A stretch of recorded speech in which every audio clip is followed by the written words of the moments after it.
Hello, everyone, and thanks for listening to The Quality Hub, chatting with ISO experts. I'm your host, Xavier Francis, and today I'm here with Drew Markley, VP of Sales, and Renee Ferry, Customer Success Manager, both from here at Core. Glad you could both join us. Thank you, X. Glad to be here. Hi, Xavier. Now, this week's podcast is on why ISO 9001 still matters in today's market. But before we dig into that, let's first learn a little about our guest.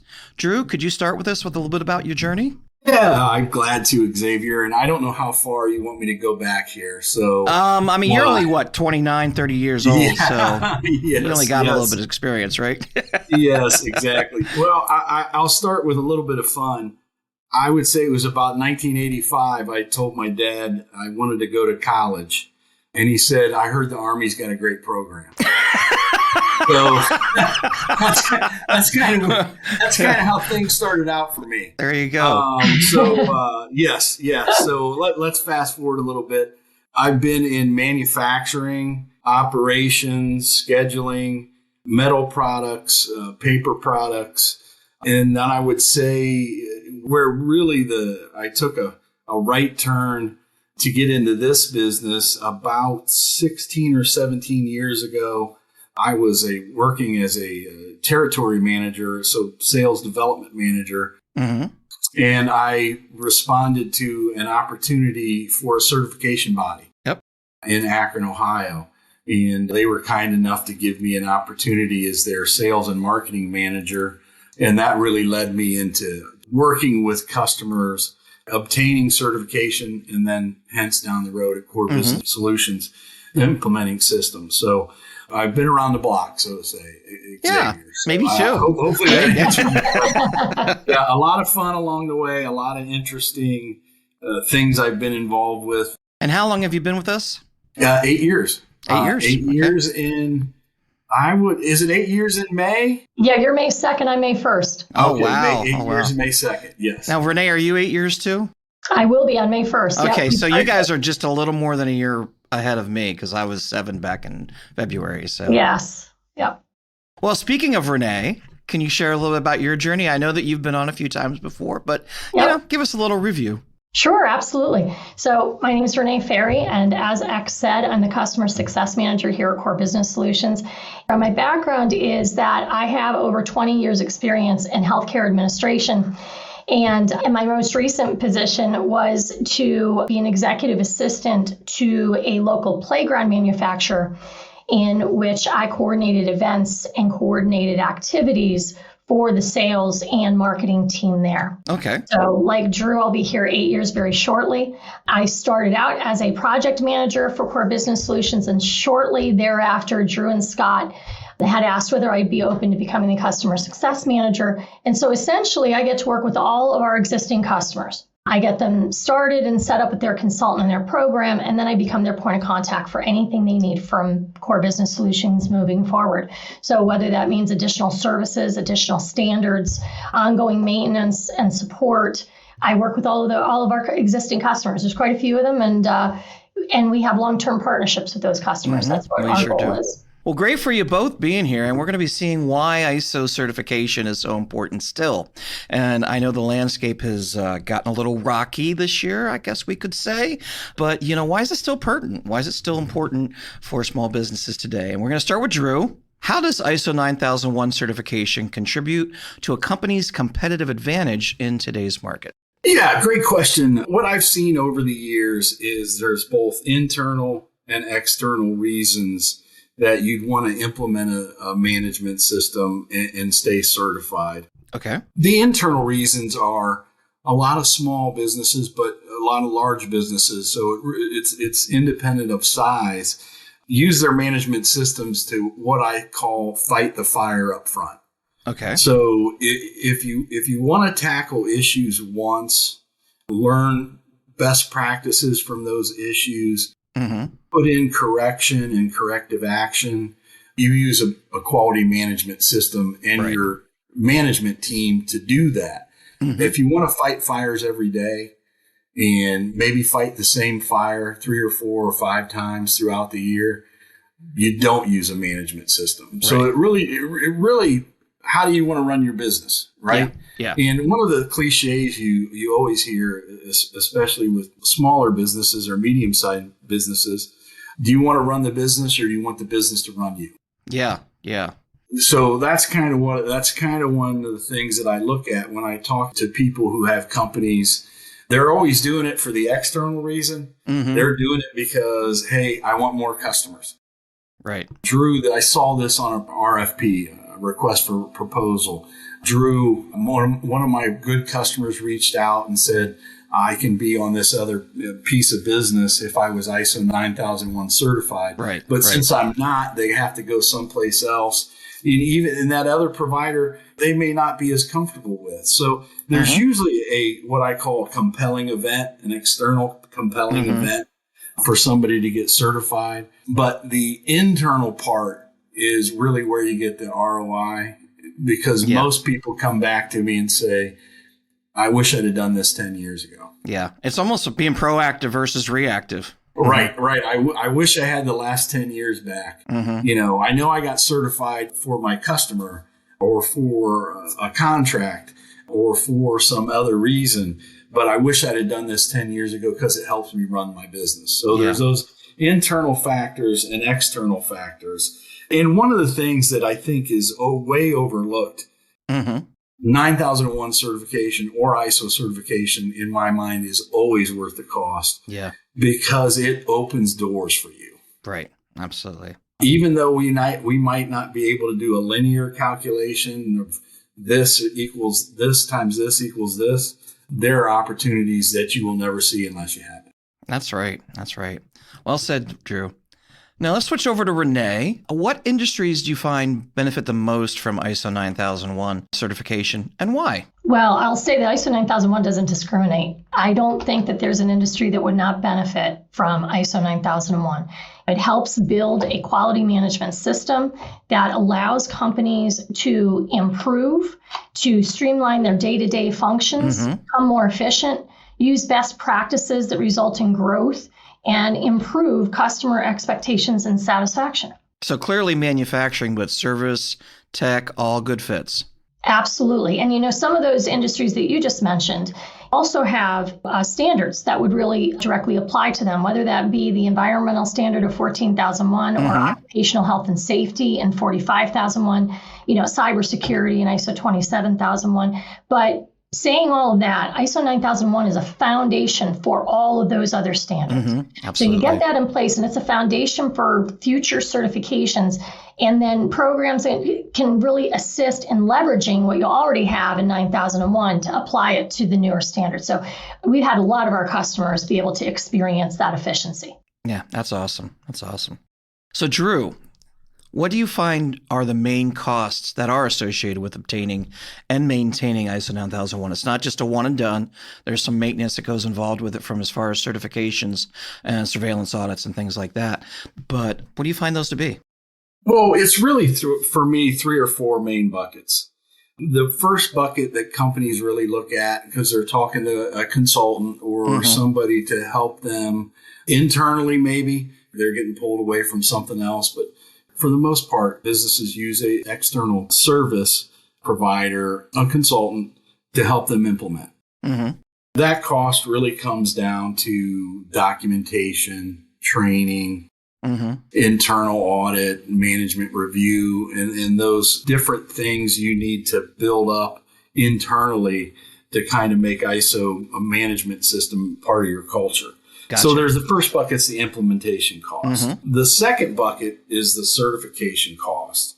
Third being the maintenance cost. Okay. The certification cost is fairly easy to calculate for a small business. It's the number of full-time employees they have, the complexity of the business, and really the standard that they're looking to get certified to. Most companies start off with ISO 9001. So there is I believe it's a mandatory, IAF mandatory document 5, where you can kind of look at it and estimate your prices or have somebody work with you to estimate the prices. Right. And then the third is the maintenance cost. Is once we put this in, how much work is it? Right. So when I say maintenance cost, it's really maintenance work. Yeah. Yeah. Drew, you get us certified, or once you have one of your team get us certified, how much extra work is it going to be to stay certified? Right. Well, and that's your bottom line, because if somebody's doing something and now they got to add this on, it's still time and money. It's still time and money. So there's different ways to do it. Sometimes we leave behind consulting assistants, maybe our compliance platform to make things easier for them. But it's really about the simplicity of the system, how simple we can make this, right, how repeatable we can make this. And that brings down how maintainable it is, right, and the cost comes down. So those are the three main buckets. There's always what's that fourth bucket? Yeah, I was going to say, what's that fourth bucket you were teasing? Yes, great. Thank you for reminding. That fourth bucket is regulatory obligations, regulatory and statutory obligations. Those are big. So there are instances where people may say, I never thought about that. Well, there's certain things that you have to do to be in business here in the United States. That's right. And let's say it's not ISO 9001, but it's ISO 14001. They may need to take a little bit deeper look at their regulatory obligations than they've done in the past. Right. So that can be an additional cost because they may not have somebody in legal that can help them with that. Gotcha. So that's one thing I always bring up is, hey, if we put this management system in place for quality, when we talk about quality, or we're talking about environmental, or we're talking about safety, there's certain business inputs that need to be part of that system. Right. As those other obligations I like to remind clients about. Yep, absolutely. Really appreciate it. Well, Renee, when you talk with customers, what are they looking for when they're looking for ISO 9001 certification? Well, Drew touched on this a little earlier, but customers, the majority of customers fall into two categories. So the first is there is a customer that they're working with or they want to work with that is requiring ISO 9001 certification. Okay. Right. That's a pretty large category. And then the second category, and this is large as well, is folks that want to bid on government contracts. Yeah. So there are a lot of government contracts that require ISO 9001 certification. They require a number of other certifications as well, or give extra points for having those certifications. Right. But ISO 9001 is a biggie for sure. Now, I say that the majority of our clients fit into one of those two categories, but it really is a worldwide recognized standard. Yep. And we do have customers that are aware of how having certification and having a very strong quality management system can improve their business. And we have those folks that are seeking certification as a strategic initiative for their organization. Yeah. So all of those things apply. It certainly does seem that the majority of people, we kind of need to. It could be a scary thing for folks, right? Yeah, absolutely. To the certification. But like Drew said, we've become expert at making this very simple. Yeah. And so I've heard from a lot of our customers at the end, I shouldn't have been as freaked out about it as I was. You guys really held my hand right through it, and it wasn't what I was imagining it to be. So It feels really heavy, and it feels like, oh boy, what do I have to go through for this and how much time? But we really do have a really good system that is very efficient and has been working with registrars for 26 years almost. Yeah, long time. Yep.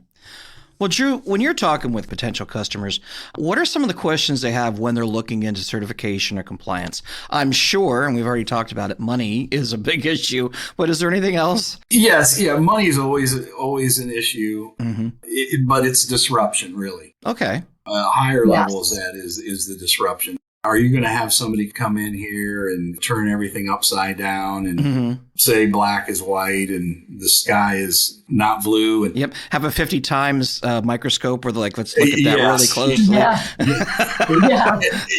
And a lot of people have long memories. So ISO's been around for a while and it's changed over the years, but people still think about the days when there was a 300-page quality manual and there were 400 SOPs. And yes, they have nightmares. I was one of those folks way back then in the offices that we knew we had 8 binders, and I'd be running around from office to office with the sheets that had to go in, and I could only find 6 binders. Where were the other 2? And we were all so foolish back then to realize that we were just handing auditors much more information for them to find issues with. Yeah, absolutely. I kind of look at disruption and cost together. But yeah, really they want to know how things are going to be disrupted, how much time that we're going to have to take people out of what they're supposed to be doing and into something that's non-revenue generating. Right. And what I do is say, hey, I understand. Yeah. So what we've tried to do is squeeze things down to a manageable time so you can get certified and let all those changes that are going to happen as part of the business, because business is dynamic, not static, be part of your management system. Yeah. Let the management system, back to what I said, fight the fires up front. Yep. Let the management system help you fight those fires. So when I tell people, it's as little disruption as possible. And we leverage everything you're doing today that is part of your present system, and we augment it to meet the standard. Yep. So I think the consultants say, get credit for what you're already doing is what they call it. Yep. That's right. Exactly right. Yeah. All right. So, Renee, how can small and medium enterprises, or SMEs, justify the cost of ISO 9001 certification and expect in regards to return on investment? Sure. We talked today a lot about growth, and I'll say that our marketing team, our fantastic marketing team, I'm going to say, actually works with our customers post-program to provide them with tools to promote their certification. Mm-hmm. There is no stronger marketing tool than your ISO 9001 certified because of how well recognized it is out in the industry. And so that really helps. But it allows them to continue to work with a customer that they are currently working with that's requiring certification. Mm-hmm. It also allows them to work with customers they haven't worked with previously because they were not certified. So they're not experiencing loss of business in the one category, and they're growing their business kind of in the other category.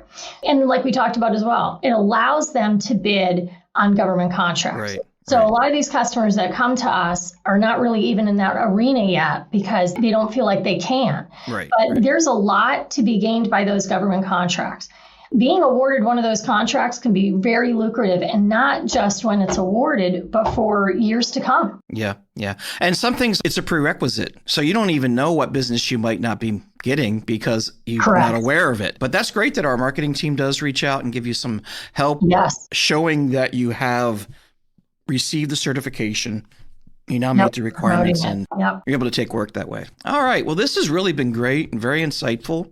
Anybody have any last thoughts on why 9001 still matters in today's market? Well, Xavier, one thing I would say is it may matter more in today's market than ever. Yeah. Absolutely. And the reason I would say that anytime there's what I call disruption in the marketplace, there is less than complete information or less information, or you don't know what's going to happen next. When there's a lot of moving parts in business, you need the insurance. Yeah, ISO 9001, it really is a form of business insurance for small companies. There's some studies out there that you can look up. Don't remember the name. I think the gentleman's name was Toffel, Toffel. He did some studies on certified clients, and you really look at what he implies. Certified customers or certified manufacturers and service providers do better when times are good, and they do better when times are tough. And I would say when times are uncertain, how are you going to know whether you're missing business or not? Yeah. Right. You're going to say, well, no one's needing it because no one's asking for it. Well, no one's asking you for it because you don't have it. Right. They're not going to stop and say, let's call Drew and make sure he's certified. Yeah. Right. Before we send that RFP to him, let's take that extra step. Yeah. They're going to say, I don't know if they're certified or not. I know these people are on my list that are certified. Yeah. Send the RFP to them. Yeah. And when it comes to supply chain, trust is an issue.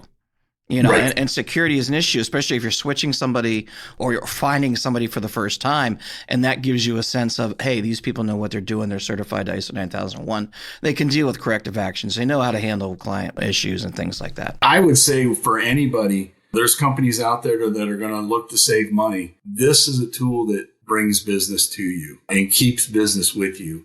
I would certainly think long and hard about getting rid of something that provides that type of exposure. Yeah. Absolutely. The majority of our customers all have full-time jobs while they're doing this. Right. Some of the side effects, like we talked about earlier, about streamlining your day-to-day functions and becoming more efficient, right? That allows you to be able to it improves your business. It improves your bottom line. It gives you the time that you need that you may not have today to be able to focus on some other things. And then it improves the customer experience and it increases customer satisfaction. Yep. And absolutely. so, it's kind of a win in all of those categories. Costs a little bit, like Drew said, takes a little bit of your time. But once you commit and you come up with that system and you actually implement that and make a part of your culture, it does create efficiencies and it allows you to run your business better. Yep. It absolutely gives you the framework with which to run your business in the best way you can. At the end of the day. It yeah, saves money. absolutely. Yeah. It sure does. Sure does. Well, this has been great. I really appreciate you both taking some time out of your day and your week to do this podcast with us. Great to have Drew on for the first time, and always a pleasure to have Renee on. Really appreciate you both being here, and until the next time. Thank you, X. Thank you, Xavier. You're welcome. And we want to thank everyone who's listened to our podcast today. We hope it's been informative for you. Now, if you're looking for more information about Core Business Solutions, as we're now a partner with LRQA, and how we can help you with ISO certification, cybersecurity, or even customized training, please email us at info@thecoresolution.com. You can also visit our website at www.thecoresolution.com. And if you haven't already followed us on your favorite podcast platform or YouTube, please be sure to do so, and then we'll let you know the next Quality Hub podcast when it's released next week. Have a great day.